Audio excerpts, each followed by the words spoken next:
people can jump in as they like. I've got a couple different articles to jump through. The first one we're going to do is actually a video coming from CNN and the California Institute of Technology. And I thought this was pretty cool. Let me see if I can get my screen shared here. I think this is it. All right, let's see if I can blow this up a little bit.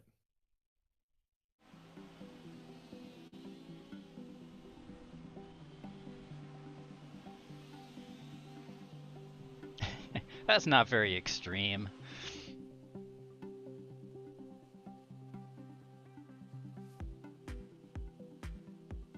We need drones that can really precisely do what you tell it to do. So in this case, we're really precisely trying to follow a path in different wind conditions.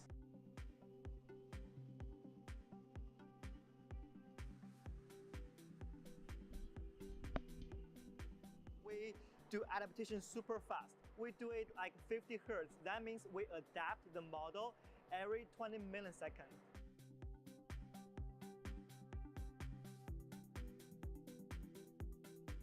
So this is called the autonomous flying ambulance.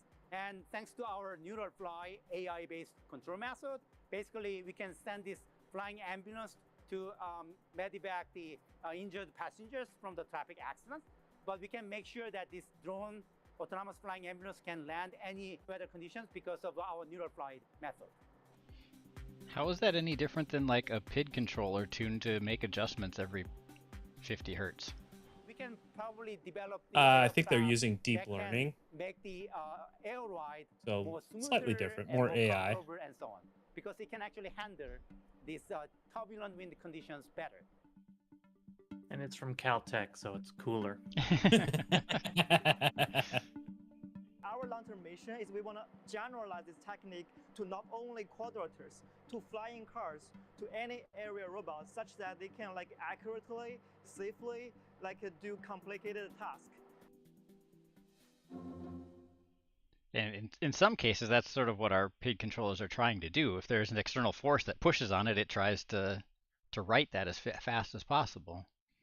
Yeah, I think part of it is though, and would be more so staying in the same position as opposed to just trying to power up to, because I mean a normal PID controller, right, will make the adjustments based on the movement, but it's not going to maintain it's going to take a level of AI to kind of maintain the quadcopter in the same exact position, right? So similar to DJI using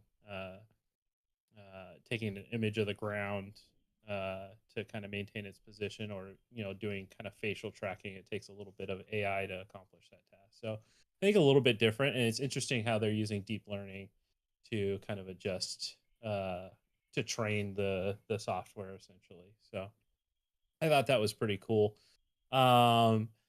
I'm going to jump into a little bit of commentary, and more so because Alex brought it up several times, is the movie Ambulance. So I had an opportunity to watch it the other night. Great movie for anybody who does want to watch it. But why it's so important is that Alex Vanover was one of the pilot, or was the FPV pilot, and they used a couple different shots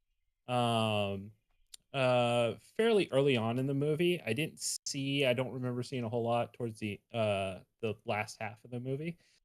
But my commentary kind of, I wanted to throw it in there, is that I didn't feel like, and this is not a hit on Alex Vanover, but I didn't feel like enough. It wasn't enough, and I don't think it was I got the same appropriately feeling. used. Okay, Exactly. so Yeah, I saw the same thing. okay, so I just want to make sure I'm not alone here.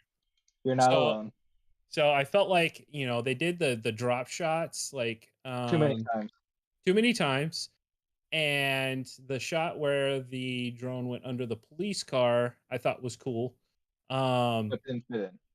But yeah, it felt a little contrived, like we were trying to force a shot in.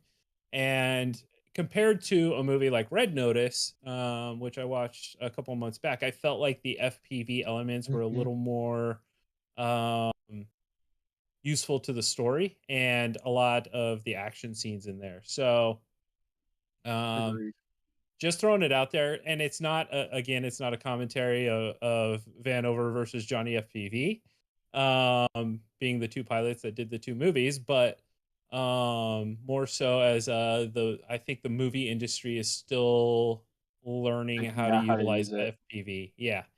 And so it's exciting to see that our hobby is getting kind of mainstream use in things like movies, among the other multitude of uses that drones give advantage to throughout different industries. But It's also great when you see pilots like Alex Vanover and Paul Narcella and Johnny Johnny, FPV, and I mean these guys are, and Jet. These guys are just such amazing pilots. And hmm where's their heritage, Alex? Racing, Yeah, racing. hmm No, seriously, that's all of them. Pretty all much of these guys, and wow, can they chase? Oh my gosh. yeah, and I mean, the shots themselves were great shots, in both movies. But I feel like it's still in its infancy within the movie industry. So do we have Since a new? since we're all in FPV, I'm curious what it's like, what someone else who isn't in FPV thought of those shots, though, because we do know what the extent of it could be versus someone Right. out there who doesn't. So I'm curious what they think. Well, okay, so my wife she's flown drones. She's gone on multitude of ride-alongs with me. But I know for her, the building drop shots are nauseating. So, but I feel like in Red Notice, while somebody who's in FPV um could pick out the shots, it doesn't look much more than complicated cinematography to the average user. So I feel like in Ambulance, the shots were much more apparent. But I know for her, like the twists at the top of the tower, where it kind of went in and then dropped. I know that probably made her uncomfortable. So it'd be interesting to see other people's reactions. Absolutely, to those shots. So is this going to be a Guys, recurring segment on this show where Josh critiques FPV in Hey, films? I don't know, maybe. I mean, it's an applicable part of our hobby, right? And all the more reason for us to exist, for to help with regulations and whatnot. An excuse for you to watch more movies? Dude, okay, have you seen the wall behind me? Like, do I really need an excuse? one thing that I saw. Well, do you know who the producer is for the movie? I don't know who the producer was, but it was a Michael Bay film, so he was Yeah, the director. I actually saw I think it was on TikTok, and he was talking about, what was his name, Johnny FPV. hmm Yeah, he was talking about how the producer and the director, they were kind of asking more of him than you could kind of do with FPV, because I don't really think they understood the full effects of it. If that makes sense. Yeah, it does. Because Actually, it was Vanover who did Ambulance, Johnny FPV for Red Notice. But yeah, I okay, do agree with that, and I think that's all the more reason why FPV is still kind of in its infancy in cinematography. hmm So at least in movie making, I think cinematography in general. We've seen things on some of our past shows, like the fly through of the Tesla factory, Gigafactory, hmm and a couple other things where the cinematography was just beautiful. But I think part of it is like, and I've seen some of the interviews that Alex has done where Michael Bay basically just said, "This is what you're gonna do," and Vanover was like, "Do I get a practice?" And he's like, "Yeah, no." yeah, Like, yeah. That's just gonna because do with it. that car jump scene, Yeah. he was kind of like just going to the car, and Right. there wasn't really. And I believe in the movie there was two cars behind him, behind that hmm car, and he didn't tell him about that. He was just like, yeah, jump out of this car. And so when there's that two cars, he's like, what? You gotta die. You So gotta dodge the second one. exactly, yeah. So So it was definitely interesting and great on Alex for doing that. I'm sure it was a great experience for him. Being able to work with those actors and that director uh, would have blown my mind. But yeah, I just feel like it's still coming of age in cinematography Over in for mainstream movies. over in the YouTube chat, DB Cooper FPV is saying that Potato Jet did a behind the scenes on Ambulance with Michael Bay, Vanny, Jet, and it's worth watching. Okay, Yeah, I'll have to check I that out. watched that. That was pretty good. Okay, cool. I'll have to check that out. But yeah, it was definitely incredible. Love seeing it in films. Just want to see it utilized to its full capacity, I think. So that's my soapbox on that. So back to the some of the news articles we've got. US-based drone company Exo Drones announces a strategic partner with industry titan Hubsan. They're an industry titan? Well, I kind of questioned that thought too, but hey, I did start with a Hubsan Hubsan. is pretty big. Yeah. Okay.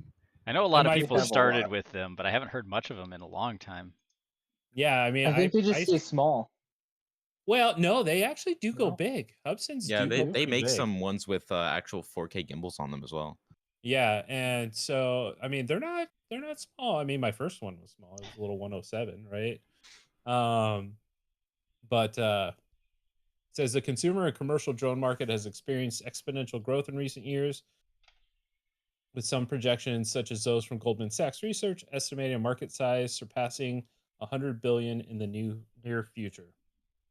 Tapping into this demand, startup and consumer drone pioneer Exo Drones achieved early success. Led by an audacious team out of Salt Lake City, Utah, Exo Drones debuted in early 2020, offering highly affordable GPS camera drones that earned praise from both consumers and critics alike. By 2021, Exo had become the fastest growing drone company in the world, making it a major contender in a multi-billion-dollar market. I've seen Exo Drones on like Amazon, but I've never I have seen anybody fly one. heard that they are rebranded stuff. I've Yeah. heard that it's rebranded not good stuff. Interesting. Yeah, that's what I was gonna say on the Amazon thing as well. As I feel like a lot of those Hubsan drones, kind of the cheaper ones, are rebranded. Or they're because I think there's one or two on Amazon that are highly rebranded that aren't Interesting. like Hubsan original ones. And those are like the ones that are like really cheap, like the $50 ones. Nothing high end. Interesting. Yeah, from So it what I've says heard, the EXO is not it's basically like a knockoff. interesting. I'll have to look into that. Says this partnership combines Exo Drone's passion for innovation, accessibility, and affordability with Hubsan's unrelenting pursuit of quality, innovation, and manufacturing excellence. According to representatives of Exo Drones, this strategic partnership will leverage Hubsan's expertise in the area of drone manufacturing, and as part of this deal, Exo Drones will become the only licensed entity allowed to sell Hubsan drones within North America. Interesting. So no I more was looking Hubsans up on Amazon. I was looking up Hubsan in terms of where they're headquartered, and Shenzhen is their headquarters, and they also have a U.S. Headquarters. They characterize it as such in California, and a number of other locations around the world. So, Chinese intellectual property, manufacturing in China, other facilities elsewhere. Yeah, that makes me anxious. Interesting. Well, Koho, have you seen the X7 Ranger by EXO? No, I have not. So it uses it's so weird. It uses a sensor on like the very top of the drone, and it like moves for obstacle avoidance. Interesting. Which because there's I've seen sensors like on the bottom of the DJI drones, but a sensor that moves is very interesting. Let's find it. See, I think it's the X7 Ranger. I might be wrong. Oh, no, yeah, it is. It's a full Mavic type. Okay. Yeah. So you see that little thing on the top? That is the sensor that moves. Okay, so is it like a LiDAR sensor, or what are we talking Is it spin in circles all the time, or is it like point in a certain direction? Oh, here we go. Huh. This drone shoots a laser. Okay, let's see what this drone shoots a laser does. Sorry. Oh, we got fancy music. Mhm. Oh. And sound effects. Yeah. No, I don't. That's not the. That line isn't actually real. I don't think. I really love that. Unless it is. Today, but this weather is so dang cold. How in the heck am I ever going to fly this thing out there? I'm never going to be able to do that. Meet Dan. Dan can do it. Well, on second thought, maybe I can try it.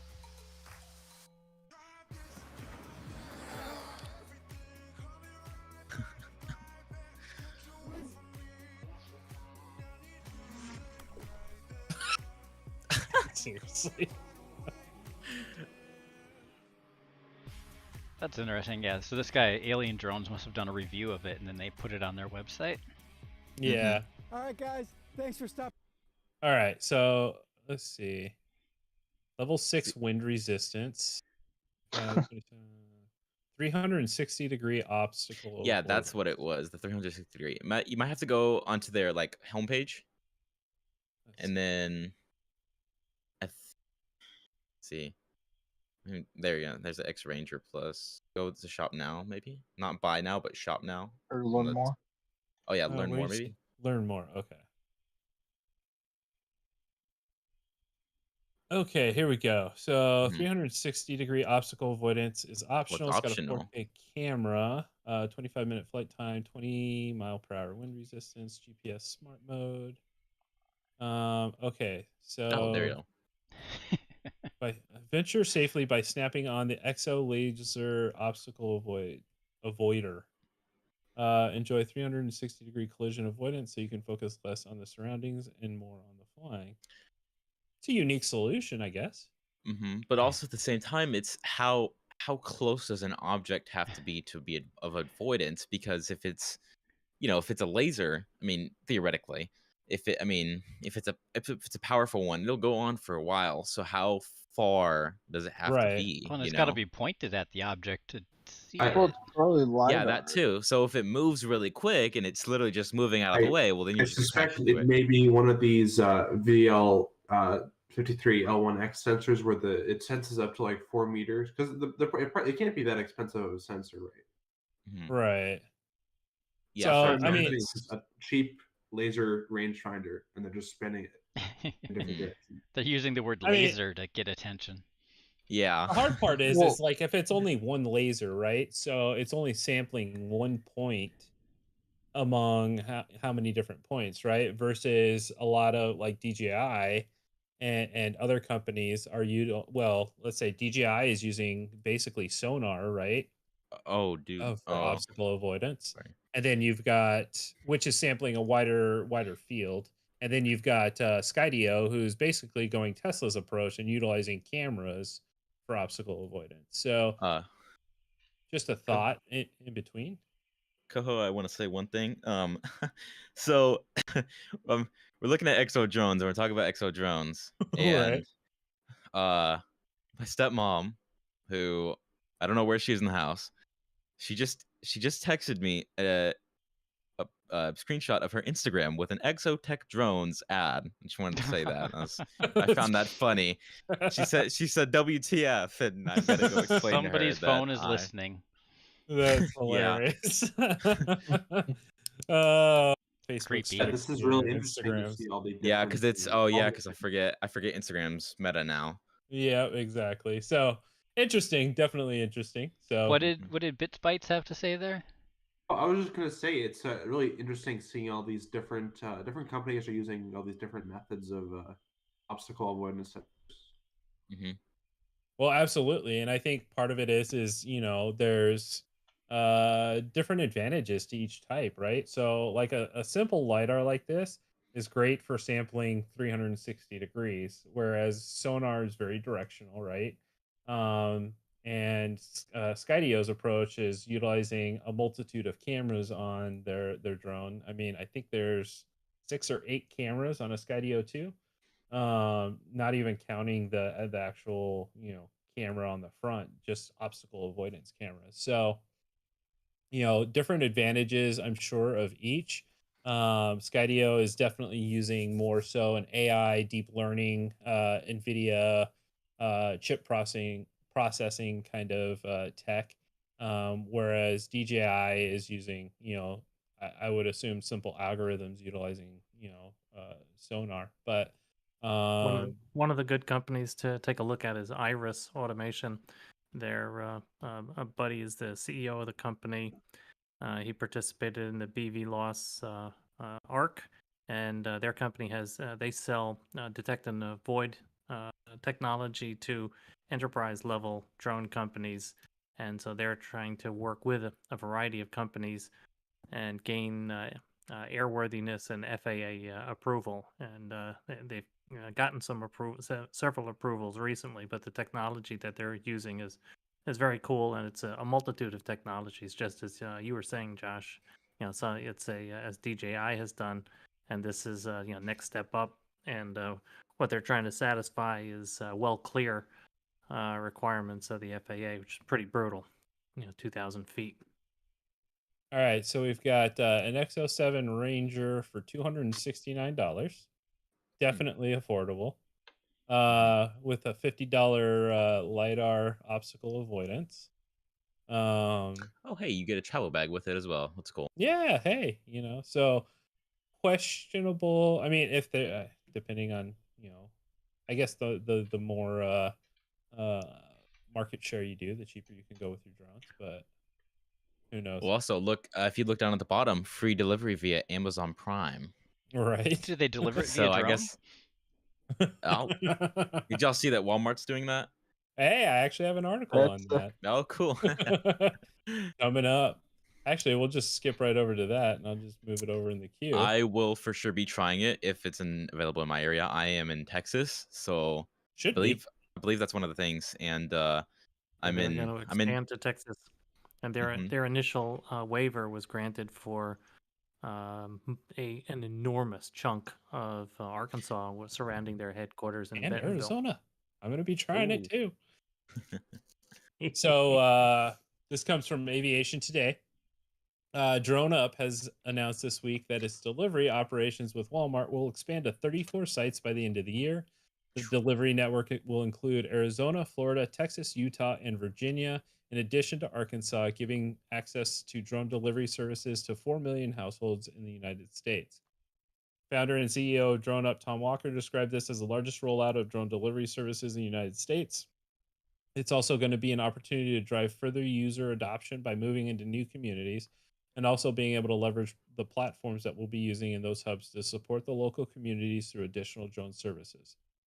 They first launched drone delivery services in Arkansas in November 2021, and they're currently operating out of locations in Farmington and Bentonville and have completed several hundred deliveries so far. Wow. Let's see. There was also something. Oh, sorry. Go ahead. I was just saying, Wing Dallas, Fort Worth. I'm right there. There you go. Well, I'm in Phoenix, so. And Google Wing is at 100,000 deliveries in the last year in Australia. Mm-hmm. So that's going to be an interesting race to watch. Well, and Drone Up is, I don't know if they're competing or more so working side by side, because I know that Zipline is working with Walmart as well on drone delivery. So let's see. There was also something funny. I thought maybe it was in another article, but they were talking. So anything up to 10 pounds. It was another article, same topic. Anything up to 10 pounds, as long as it'll fit, is capable of being delivered via Drone Up. And they're and they feel like it would be utilized mostly for like emergency kind of deliveries. From point of order to delivery is about a 30-minute time in their area. So is it 30 minutes or less, or it's free? Right. So they said the most popular item, and this comes from another article, was hamburger helper. Wow. I was gonna ask if beer constitutes an emergency. I want to see one of these like actually deliver to a real neighborhood, like especially a tree-covered old neighborhood. Like how Yep. What are they going to do when they get to a neighborhood and there's just nothing but trees? Well, I why do you think recently they're in the went to a South? drone up demo. It was the weekend after Exponential, and Mhm. it was in Virginia. They were delivering food from the top of a hill behind a school to in front of the school, and well, and there were some trees here and there, but it seemed to be doing fine. Yeah, I mean, I would guess if you've got a But decent they open dropped it spot, from a rope. but like there's neighborhoods around me that are like your yard is Yeah, 100% covered by trees. Like there's no Mhm. place yeah. to drop something. Well, Interesting. and the how are they doing this though? Are they do they? I mean, I don't think they. I mean, depending on how far it is, they don't actually have pilots, or is it AI, or what? What is it? It's just I would imagine it's going to be autonomous with autonomous. a backup um, Mhm. in case Okay. of issue, like maybe trees, where somebody maybe has to take over control. But Okay. that I would I mean that's how a lot of these drone deliveries are being done is Mhm. autonomously. I'm sure that's where they're headed, but with the current FAA regulations, that gets difficult. Yeah. So yeah, and it says it actually says in the article the current regulations from the Federal Aviation Administration limit operations of the drone delivery service to existing within visual line of sight or range of about a mile. Hmm. Walker has observed significant interest from policymakers across the board to allow for operations beyond visual line of sight and enable the industry to scale. At some point, regulators have to acknowledge that we're operating safely, not just us, but as an industry, and I would go even further to say as a community. We're very confident that the regulatory environment is going to enable longer range operations. Um, so he also says that we expect things to go further faster very quickly, which is part of the reason why we've adopted the approach to the market that we have. We want to stay nimble and be able to make adjustments as technology evolves. The one thing I would say is drone up is the FAA doesn't move very quickly at all. So good luck with that. And as soon as it's scaled here, I want to try it and see what happens. You Well, can and drop another it off in my thing. backyard. Yeah. Well, I'm definitely gonna try it here. If it's available. But another thing is, what happens when like for example a drone crashes, because like the general public will go crazy over it, and that's the thing with this though, is because like it's cool and all, and I bet a bunch of people are going to try it, but like the moment a drone crashes and almost kills someone or almost hurts something, then that's when people Well, will freak out. and I would agree with that. The goal, I guarantee you, for a lot of these companies is to do a lot of community outreach in these Hmm. areas that they are going to be servicing. I would expect there to be a lot of, as this rolls out to these areas, I would expect there to be a lot of media coverage of it to kind of get people, kind of desensitized to the drone aspect of it. Yeah. And then, but my other thought is, if we're dropping things via rope, what's to stop somebody from pulling the dang thing out of the air, Yeah. right? So how are they mitigating, security issues like that? So, Yeah, I'm surprised that um, hasn't happened already. Like they're dangling some food over someone's driveway and someone out walking their dog, and their dog just goes it's like nuts and Maybe yoink. just it's grabs it. magnetic. I'm sure it So, probably has I a mean, breakaway or something. Yeah. yeah, I'm sure it probably Hmm. does, but You al- I'd be interested to get a close up of the tech. So, There's also a lot of thought going into the mechanics and the structures of the pickup delivery drones, and certainly Google Wing, they have a fuselage made of styrofoam, and so the whole idea is that it breaks apart and does not injure people, and so it's Hmm. I think we're going to see a lot of Then Amazon design just to going into that. explode.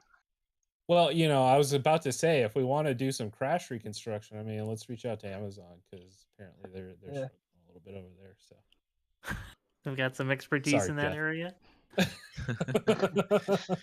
Yeah, but that would be. Did you say that Google Wings were made out of styrofoam? That's Or correct. The yeah, that would be fuselage is foam, right? So that would be really it cool can to bang see. into you. Yeah, it's a Like pretty I feel like beautiful it'll some run your plane. biodegradable, like recycled things. That would be really cool to log. see. I mean, it would kind of be. I mean, it'd be on the far side of reachability, but using recycled items. It'd be pretty cool to see that. Yeah. Yeah, absolutely. And it's funny because every time I think about you know, drones made of styrofoam breaking up to kind of prevent damage. I remember those styrofoam gliders from when I was a kid that you'd plug Yep. the wings into the side and you'd whip Yep, and it you and throw it. Fall apart every time. yep, and you have to put the wings back on and Yeah, or oh you would throw it and it would come back at you and you'd be scared of it because that thing yeah. would be coming at you. Good times. So anyway, in addition to its partnership with Walmart, DroneUp also announced a major acquisition last year. DroneUp officially acquired AirMap and its UAS traffic management service in December. It says AirMap's platform works well for last mile delivery services, benefiting DroneUp as they increase operations to serve over 4 million this year. So, interesting. Hopefully they do good with AirMap. I know AirMap has struggled a little bit over the past couple of years. So Ooh, I have a point. How's it gonna be with the radio? Because like for me, I do ham radio, and Mhm. these drones, what's gonna prevent them from, going next to, like, say a radio tower or someone's personal home ham radio repeater or antenna and messing it up. To be honest, I don't Well, have most any drones idea. today are in the 5.4 gigahertz range, and that's what they're normally operating in. And what a quick section to look at is do a search on Section 374 of the 2018 Reauthorization Act, and you'll see that Congress has mandated the FAA, the FCC, and the NTIA to allocate private spectrum so that we have spectrum allocated to UAS for commercial purposes. So you're on a key thought, and Mhm. uh, it's not a big problem right now, but Well, you yeah, know because I know. think Sorry, go ahead. you think 5G and nav frequencies where the FCC sold auctioned off frequencies from navigation to support 5G. Oops. Hmm. Well, because I know there's a what's it called? Man, I gotta think of it now. Um, the reason that this sparked was there's a house kind of nearby me that Mm-hmm. has this massive ham radio antenna. I don't know the Yeah, it's person, but I probably like see it. pushing over like 1,000 watts or something. Yeah, I mean Huge amount of power. that thing could go around the world like several Yeah. times, and that's kind of what was in the thought of it, Yeah. Well, So. certainly, antennas like that can disrupt, and splatter over, just about anything in the area, and Hmm. to heck with what frequency it's on. If you're pushing, and of course we are limited to about one, not about. We in the U.S. are limited to 1 watt. So you look at these massive ham arrays, and they're kicking out 1,500 watts. Hmm. It's a lot. You just have to go outside and oil the power meter as it's spinning around so fast. All right. So this is an article from SUAS News, and I just realized that this was back in January, and it just popped up on my search. I've searched the same terms multiple times over the last months, and this just showed up. But I think the message here is still key. Just a couple of months later. So, um, let's see. They start off by saying in July 2019, FPV was turned on its head when completely out of the blue, DJI released the Digital Fpv System based on their OcuSync P1 technology. The system brought 720p FPV with its variable latency as low as 28 milliseconds and a simple to use off the shelf package. Out of the box, it wowed users with its clear image and simple setup. This stunned the FPV market, and Fat Shark, the market leader in FPV goggles at the time, was left scrambling and quickly reacted by releasing Bifrost, a digital system based on DivaMath technology. While this system did not quite stand up to DJI's offering, it was the birth of what we have today, known as HD0.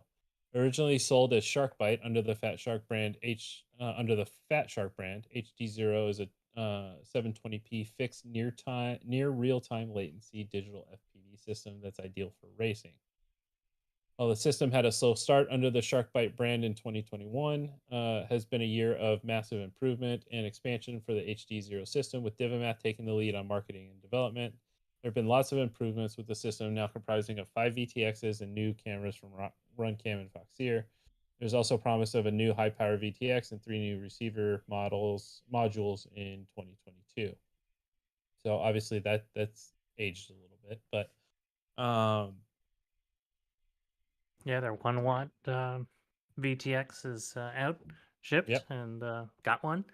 It's good product, and they just this week announced a 4-port VRX for events, racing events, which it automatically switches from analog and to digital. Pretty clever, Yep. and then pushes out a signal We've to got our hands HDMI. on plenty of those for Did IO. you?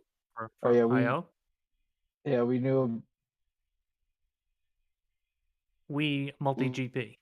we knew about that because he's been working on it for a while, trying to get it out before a couple of events, but now it's finally out for IO.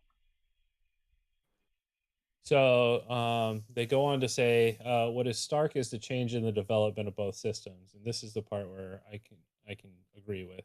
On the early days, DJI had a clear lead in adoption with its very good performance, continued support, new features like 50 megabits per second mode, and increased range. Today, on the other hand, things could not be different.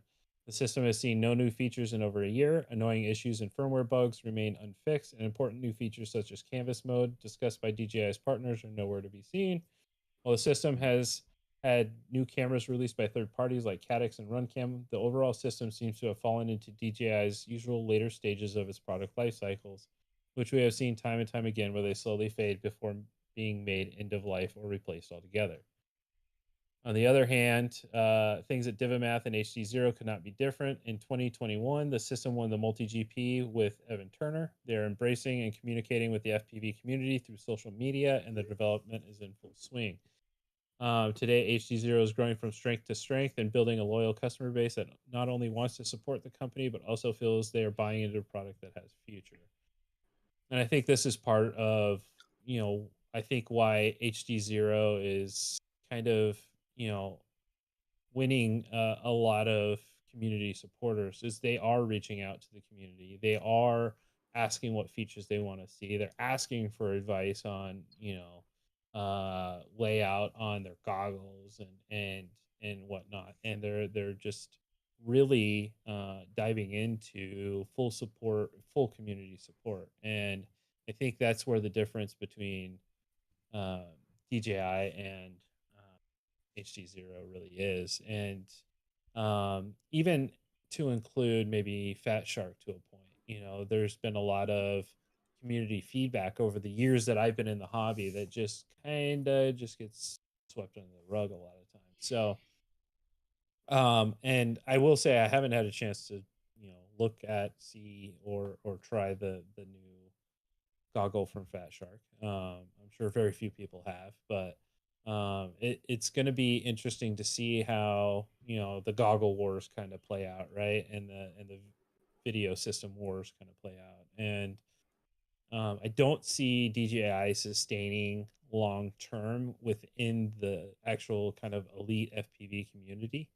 But who knows what I know. I mean, so it'll be interesting seeing what comes out of Fat Shark, what comes out of HD0, and I mean, even to include Orca and some of the others, and I think more competition is good. Yeah, there was a really interesting YouTube article by Chris Rosser with Jason Trussman, not Jason Jonas, and he's part of a group, FPV WTF, and they're reverse engineering DJI code, which that's a whole nother topic. But they described how the P1 chip is effectively a series of Atom, it is ARM processors, and it's also they use an FPGA, a floating point gate array. And so these are largely off-the-shelf technologies swept together in a larger piece of silicon to create an ASIC. That's a very different approach from what Carl Zhou has or Zhao has done with HD0 and DiviMap. So I'm pretty enthused and excited to watch what's going to happen, because with our goggles, that's that's the magic, is the the compression and moving the data stream down from our aircraft to the goggles with consistent and low latency is pretty magical. It gives you a feeling that is just fantastic, and I think HD0 has gotten really close to achieving that. So, and should be, I agree with you, Josh. Should be really interesting to see what DJI does. And while they are a multi-billion-dollar company, it's very interesting that they chose a route to not do a lot of innovation, but rather to pick up off-the-shelf processors and off-the-shelf FPGAs to create their video stream. Mm-hmm. I mean, and what I will say is that when and I have a DJI FPV setup over here, but when DJI FPV, oh, we lost Dave. When DJI first came out, I mean, it was groundbreaking, right? Before that, we had, what was the name of the other digital system? Uh, Connect. yeah, Connex. That sounds Connex? right. Okay, And so DJI had their OcuSync 4 too. right, and but that wasn't. I mean, it Their wasn't really snail system. Oh, Now we lost Josh. what is going on? I think it who's might be a next? Discord. I didn't. I did nothing to Josh. It wasn't me. I didn't take Josh out. What is going on? Am I back? Yep, I'm there you glad are. Yep. someone, You're I'm glad back. someone else Okay. has these issues. Yeah, we don't Oh, have your goodness. screen share anymore, but that's all right. Okay, let me pull that up. All right. So anyway, I was saying that. Oh, that's the wrong thing. Nobody wants to see a. Okay, here we go. All right, dismiss. Thank you, Discord, for ruining my stream. So I would say that it was groundbreaking when DJI first came out. It was multitudes better than the Connex system, and really gave almost maybe a stepping platform for everybody else to kind of roll into the game to see what was possible. So DJI, thanks for that, and hopefully we'll see some greater returns on the other side of this. So, anywho, I thought this was really cool. Drone data provides early identification of southern rust in corn. Oh, man, my whole screen's jacked up. Okay, so I'm an upstate New Yorker. We don't have large corn farms. Oh, we have them everywhere. Does anyone know what a southern rust in corn is? It's a fungus, actually. So what happens is the now I don't think this affects a whole lot of Arizona. So Arizona, we do a lot of farm agriculture out here. So a lot of it's going to be cotton, carrots, and corn, as well as a lot of the flower. We grow a ton of flowers out here, roses. But anyway, southern rust doesn't really affect Arizona as much, but it does affect places like Texas, where in times of heavy rain, the fungus can start to build up on the leaves, and they start kind of at the bottom of the plant, and they kind of start going up, and it kills the leaves, and kind of harms the yield of corn. So, quick backstory. I got most of that from reading the article, but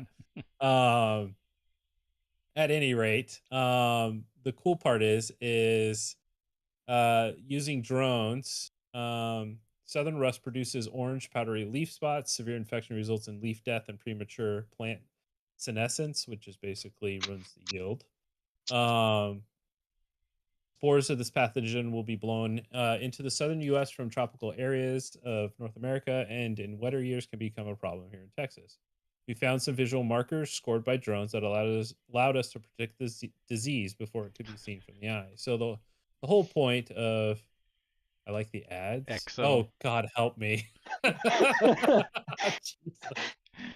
Jesus. Click the why this ad because you looked on a page with Exo drone. So it's hilarious. So the important point on this is being able to identify the change in the leaves on the lower leaves early enough allows them to basically use a fungicide to attack the southern rust. What are they using? What's on the drone to be able to spot this? Is it just video and normal spectrum, visual spectrum, or are they using IR? Or? So it says the study used UAS field-based high-throughput phenotyping to collect high-resolution aerial imagery of elite corn hybrids planted in 2020 and 2021 growing seasons, with 13 UAS flights obtained from 2020 and 17 from 2021. The team was able to extract vegetation indicators such as color appearances from UAS images throughout growth that were useful as predictors for southern rust scored in the field. So it's not saying specifically, but I would imagine a lot of IR. Sounds like video. Yeah. And video. Yeah, So, this is a great lesson to, when people say, "Oh, I want to do something with drones for a living. What should I do?" My frequent answer is, well, what do you do now? And what do you know about? And what are you really good at? And if you happen to be really knowledgeable about agriculture, maybe you should be doing agriculture inspections. Absolutely. Yeah. Very cool. All right. So last but not least, we have this. Let's see if we got any. Did we see? The weird thing is that pulled up an Exo drone ad. This webpage has been loaded for 2 hours. So it pulled up that ad after the fact. All right, so off on that. So bird-sized drones give Australian soldiers the edge. The chief executive of the company that recently won a $2.75 million contract to supply a bird-sized drone to the ADF, it'd be Australian Defence Force, says he believes the devices are a vital tool to give troops on the ground the edge. When a soldier is patrolling through the bush or jungle or the outback or the desert or wherever it might be, they can put them in a backpack, and it gives them great flexibility to get situational awareness and operational understanding of what's in their immediate environment so they can throw out the drone. Canberra-based public company X-Tech was selected in March to provide the Department of Defense with its WASP, a small unmanned aerial system drone platform. The company delivers its ballistics armor and its small drones to defense and is an exclusive seller of the WASP platforms, which are owned by United States company AeroVironment. Okay, that's a mouthful. The UAS is offering is designed to keep an eye on this in the sky on its opponents and will operate more discreetly than any other spy technology. According to Bastion, the WASP was chosen due to its long-standing proven capabilities. WASP, in particular, has been around for a number of years prior and is a well-proven platform, and it delivers all of the capabilities, including being all-environment. The overall contract between ADF and X-Tech was pinned a few years ago, and that only until recently there's been a ramp-up of other locally made capable drones. So, pretty cool. It's definitely something we've seen, but cool that they're able to get that. So I think that's it. I think these are just the X7 Ranger. Oh, here's the Exo drones. Maybe if I close that, I'll stop. All right, so that's all I have this evening. So came for the news and got some colorful commentary on ambulance and cinematography. Alex, you got anything for us, bud? Next week is I/O up in Muncie, Indiana. Starting Wednesday, it's going to be a week of fun. All right. So if you're going to I/O, go see Alex. So explain for people who don't know, what is I/O and why would you say it's a week of fun? Because it's the biggest FPV event like I think there's 8 tracks for racing, and then freestyle is one of them. And so you can fly all kinds of tracks with obstacles you don't usually get to fly against some of the best pilots in the world, or other new pilots, just like or other new pilots. So do they have wide range of pilots, like a everything judged there. freestyle event where they give you, I guess, judges rate Um, your flight, or? I'm not sure who's running the freestyle track, but I know last year they had a freestyle competition, and then all the races. There's a rookie race, intermediate race, and then the World Cup race.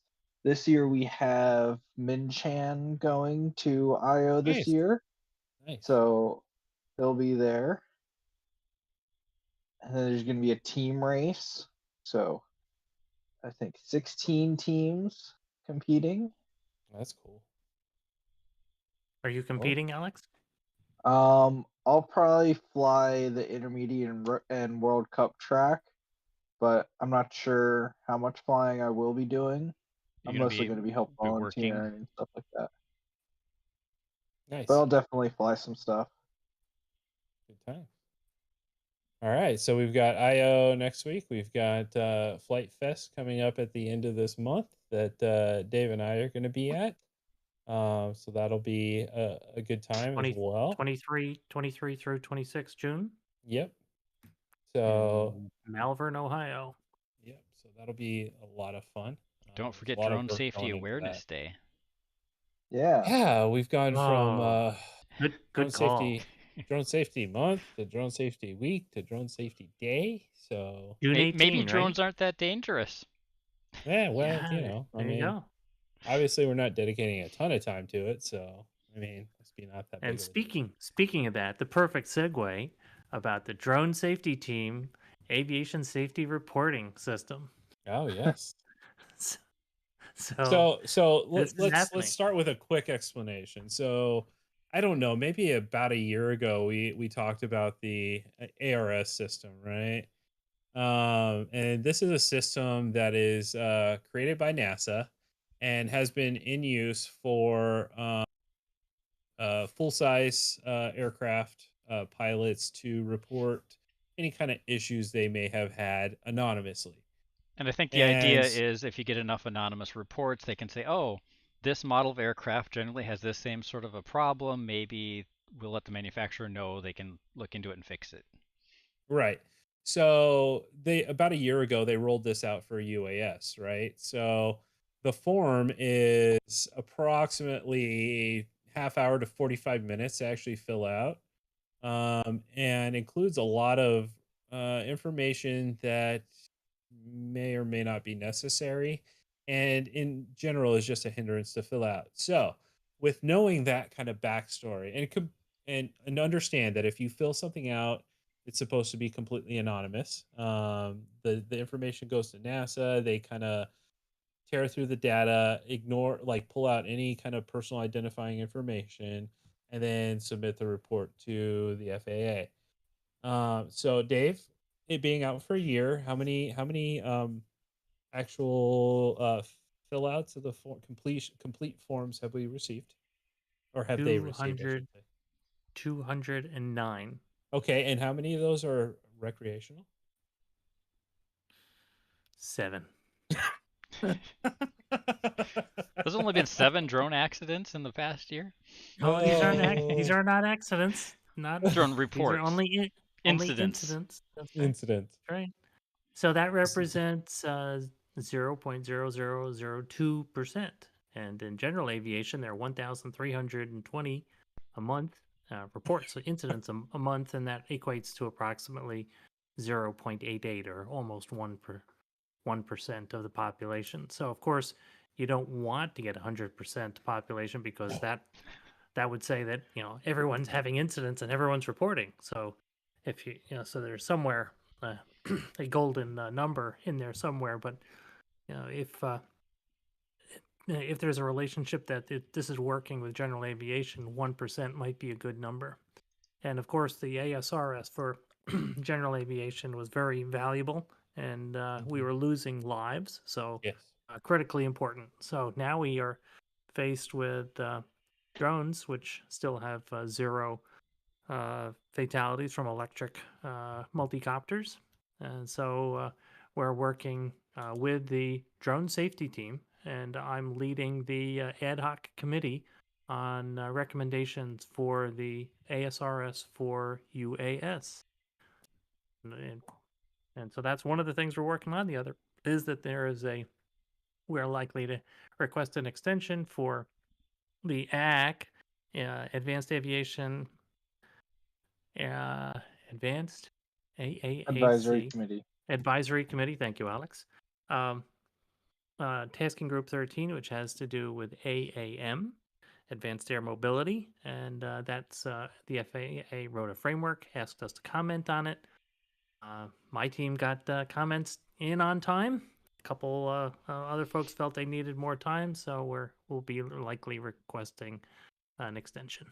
So that'll be that should come up on 30 June is the next ACC meeting, and it looks to be not an in-person event for visitors. It is a in-person only for ACC members. So I'll be tuning in from probably from Pennsylvania via YouTube. Pennsylvania? What are you going to be doing in Pennsylvania? Working on cars with my son. All right, so the last thing I want to hit before we close out on time here is we got some questions on our Facebook yesterday from one of our Facebook group members, Jessica Dronehart, and she was asking for some very smart questions.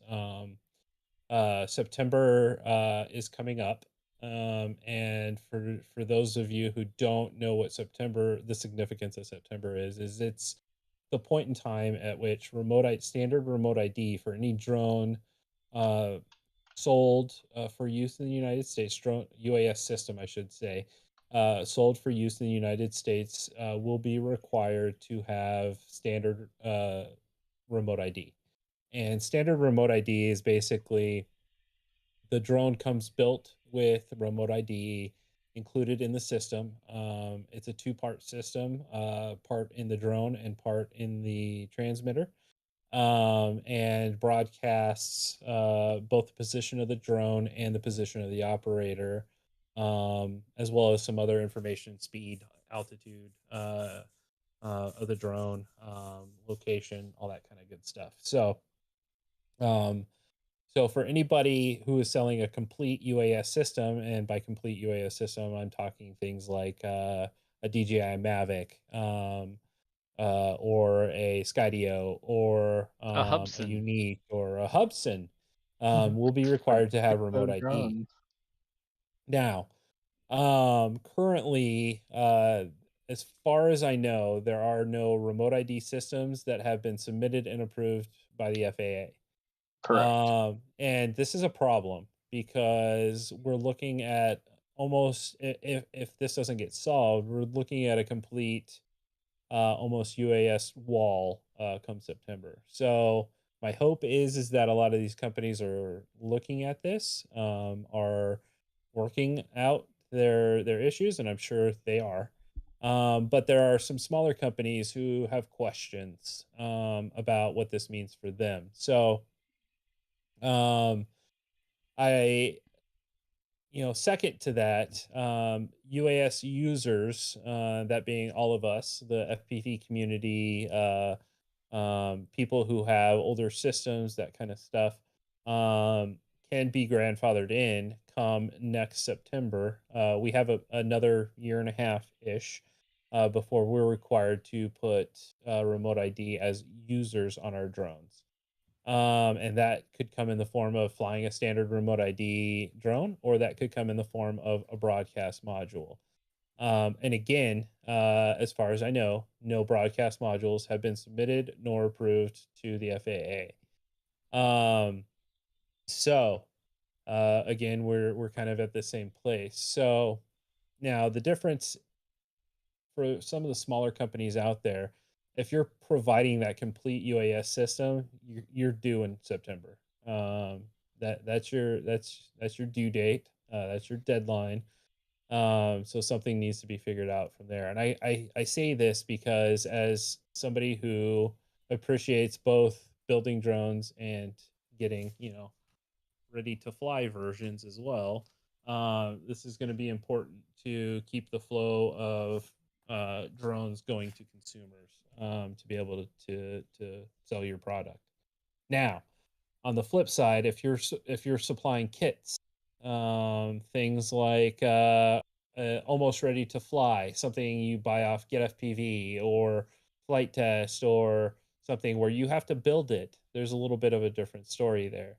As long as you are leaving out uh, at least a major component that the end user needs to install, you pass.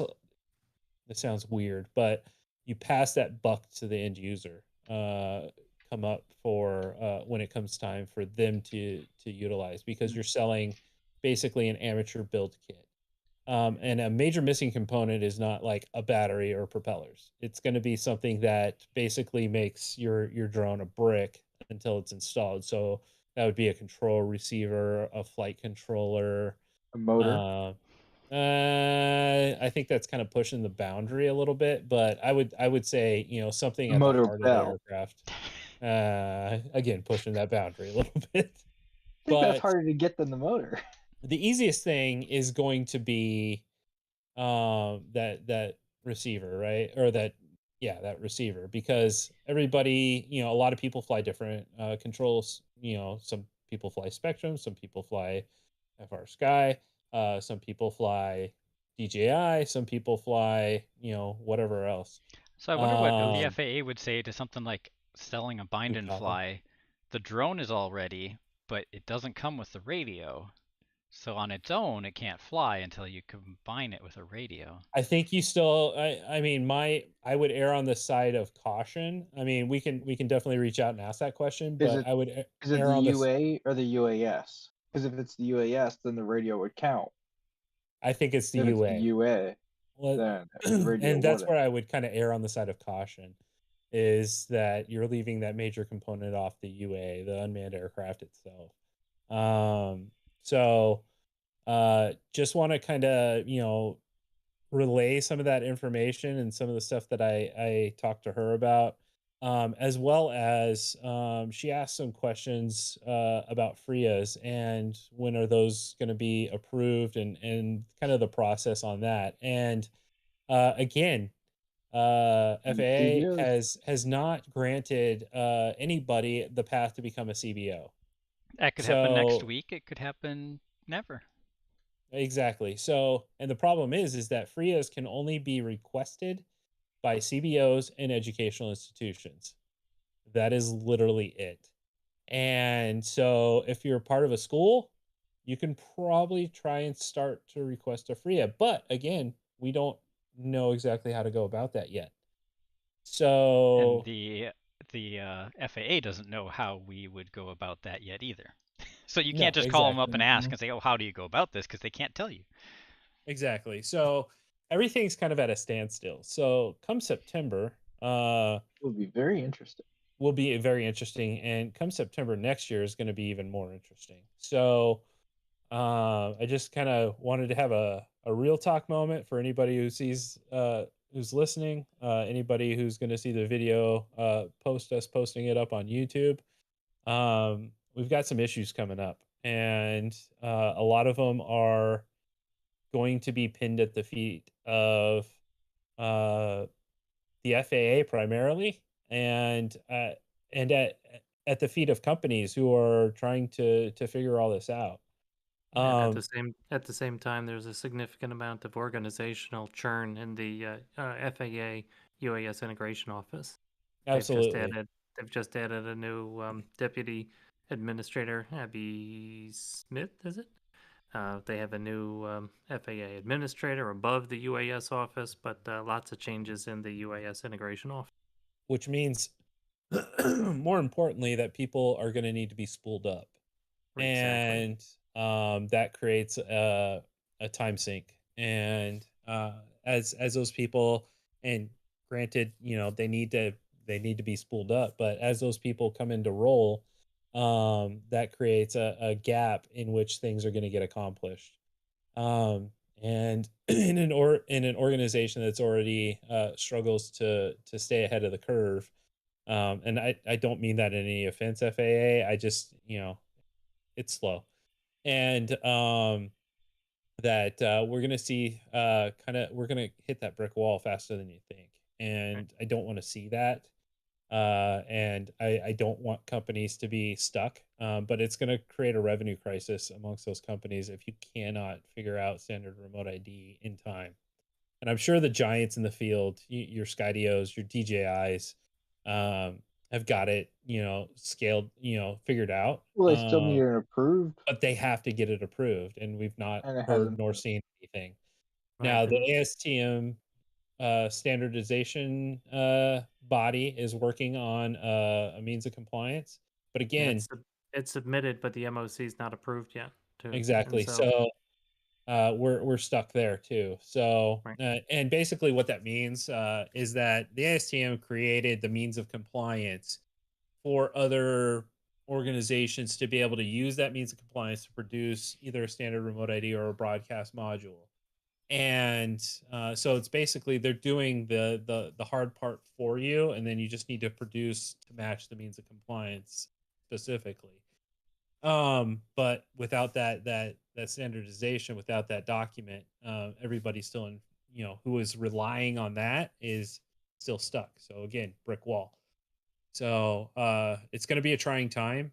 And on top of all of that, we've got the Reauthorization Act of it's going to be 2023. 2023. It's probably already in progress, probably being spooled up if it's not. And so that's going to be the community's opportunity to advocate for change.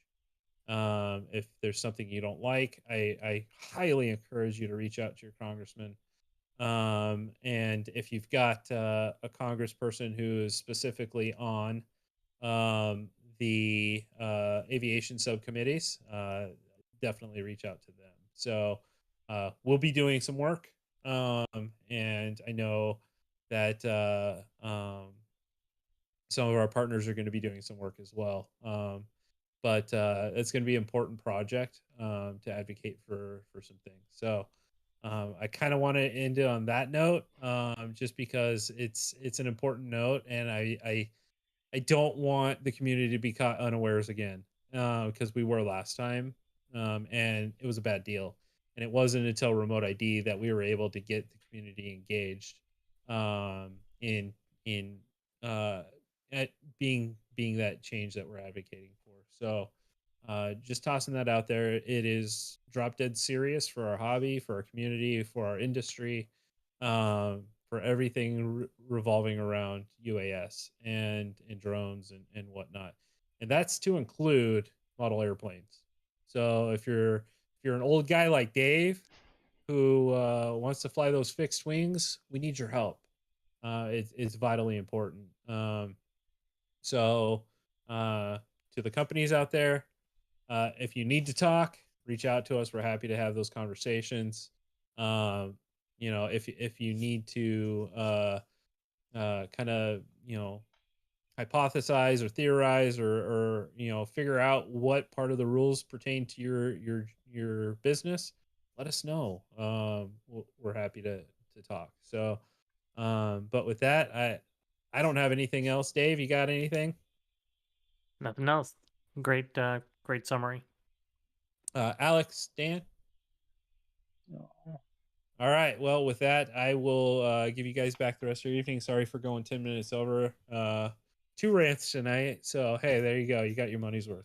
So, but with that, have a great night, guys. Oh.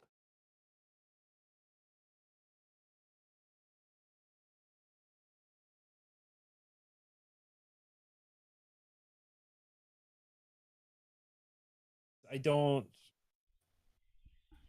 Yeah, I'm curious think to see that if they it's prosecutes. well, and here's the thing is I would say that the rules aren't impossible to follow.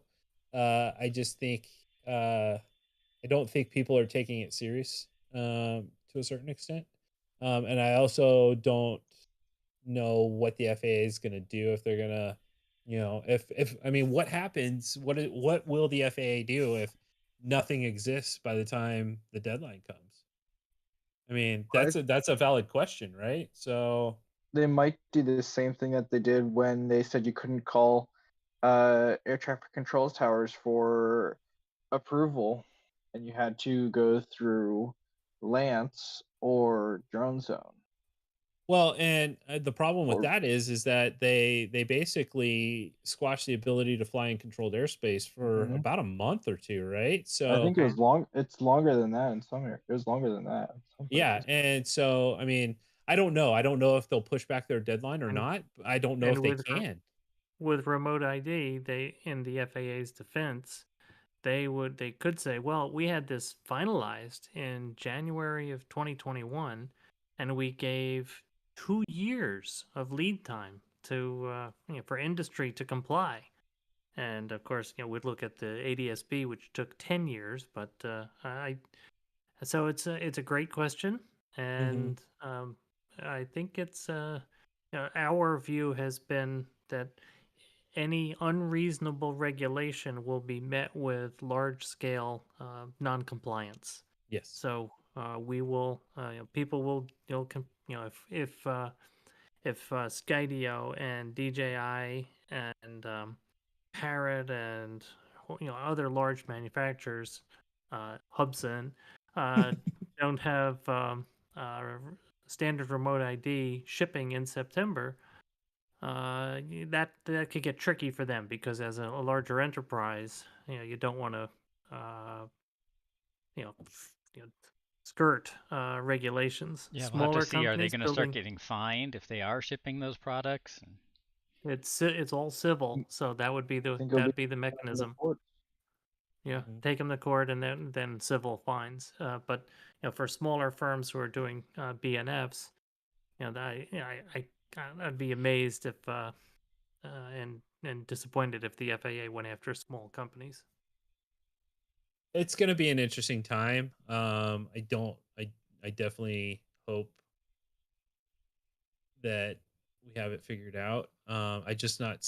I'm not seeing a lot of evidence that we are, and so it's concerning to me, and I'm sure it's concerning to some of these companies as well. So it's gonna be interesting to watch.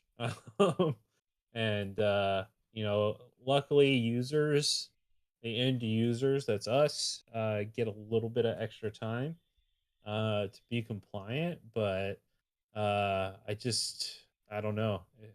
And there's always the what if, right? So we do know that Tyler and RDQ have filed lawsuit specifically over remote ID. So what happens if that plays out? And I mean, it could or could not nullify remote ID. So, who knows? I hope people aren't counting on that. Um, but it'll definitely be interesting to see. Couldn't companies just send the flight controller receiver separately and just design it so that it can be easily plugged in by the end user to make a complete quad? I don't know. That's the even harder part. Dave, your thought on that? No, because a standard remote ID has to have additional production and manufacturing aspects to the means of compliance and declaration of compliance, and so it approaches airworthiness of an aircraft. So you need some documentation, pedigree, proof of production, so, being able to trace components, things of that nature. Well, isn't Legendary So saying that this would make it a home built? Basically, an amateur built. home built is Man. home built is absolutely where I don't I don't know that we would consider a controller versus, and that's why the UA versus UAS. I'm pretty sure that Josh was correct and that the remote ID has to apply to the unmanned aircraft, and so it has to be something that's a component of the aircraft, not a controller or transmitter. it's interesting. The hard part is if you're creating an ecosystem, like you're selling a DJI drone with a DJI controller, um, and I use that because they're the easiest to kind of compare to. But if you're selling that complete ecosystem and just leaving out a flight controller to be easily plugged in, I don't know that that works. But if you're producing something out of hobby grade parts, like an RTF or something like that, like again, something coming from like Get FPV, and leaving the receiver separate for the person to pick out, then I think that's a little more beneficial because I mean, or a little more viable, I think is the word I'm looking for, because I have to, buy one that's compatible with my, radio up there, that works specifically for me with the features I need, that kind of thing. So I don't know. I don't know if that's, I think the you only way to know, find out is people are going to have to to test try it. it and see Yeah. who gets slapped on the wrist and who doesn't. See who Right. Right. gets a warning. Legendary Sideburns brings in a good point, similar to how 80% of firearms skirt the regs.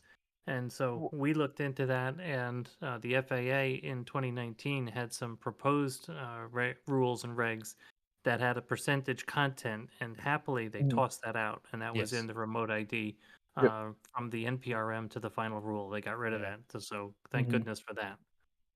So it'll be interesting to see if how these companies are gonna navigate this new field. Coming up close, and I don't know. It'll just definitely be interesting. That's all I've got to say. Won't be So boring. anyway, with that, we'll see you guys in 2 weeks. I'm just checking the calendar here. Yep, and then the week after that. So is it next week, IO? Yep, next week's IO. So if you're headed to IO, go see Alex. I'll Bug bring him. stickers. Go see him for some FPVFC stickers and bug him about remote ID. And if you're gonna make it out to Flight Fest, Dave and I will be out there, and You we'll can bug also them. have stickers, and you can bug us. And I think we're gonna give a couple presentations anyway, so we're happy to talk about remote ID. Glad we could answer some questions for you, Legendary, and hopefully that's helpful for some of the other companies and people and users and all of the things in between, that they can kind of utilize that going forward. And again, reach out to us if you need some help or want to talk. We're here. So good night, everybody. See you in 2 weeks.